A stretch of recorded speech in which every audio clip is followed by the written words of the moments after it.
വാക്കുകൾക്കിടയിൽ ശ്വാസം പോലെ നിൽക്കുന്നൊരു സത്യമുണ്ട്. ചിലയിടത്ത് ബുദ്ധി ജയിക്കും, ചിലയിടത്ത് ശക്തി ജയിക്കും. ബന്ധങ്ങളുടെ നിശബ്ദ ലോകത്ത് ജയിക്കുന്നതും നിലനിൽക്കുന്നതും ക്ഷമയാണ്. അത് രണ്ട് ഹൃദയങ്ങളുടെ ഇഴചേരലാണ്. അവിടെ തെറ്റുകളും ശരികളും കുറവുകളും അപൂർണതകളുമൊക്കെയുണ്ട്. അതിജീവനത്തിനായി ശക്തി വേണം, പക്ഷേ അത് ബന്ധങ്ങളിൽ ഉപയോഗിക്കുമ്പോൾ സ്നേഹത്തിൻ്റെ സ്ഥാനത്ത് ഭയം നിൽക്കും.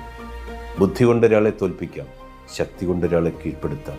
ക്ഷമ കൊണ്ട് മാത്രമേ ഹൃദയത്തെ കീഴടക്കാൻ കഴിയൂ. ക്ഷമ സഹിക്കുന്നത് മാത്രമല്ല, കുറവുകളോടെ ഉൾക്കൊള്ളുന്ന വിശാലതയാണ്. മാറ്റങ്ങൾ പെട്ടെന്നുണ്ടാകില്ലെന്ന് തിരിച്ചറിഞ്ഞ് കാത്തിരിക്കാനുള്ള മനസ്സാണ്. വാശികളിൽ ചെറുജയമൊക്കെ ഉണ്ടാകും.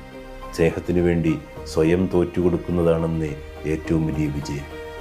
ബന്ധങ്ങൾ നിലനിൽക്കുന്നത് ആരാണ് ശരി എന്നതുകൊണ്ടല്ല, ആരാണ് കൂടുതൽ ക്ഷമയോടെ സ്നേഹിച്ചു എന്നതുകൊണ്ട്.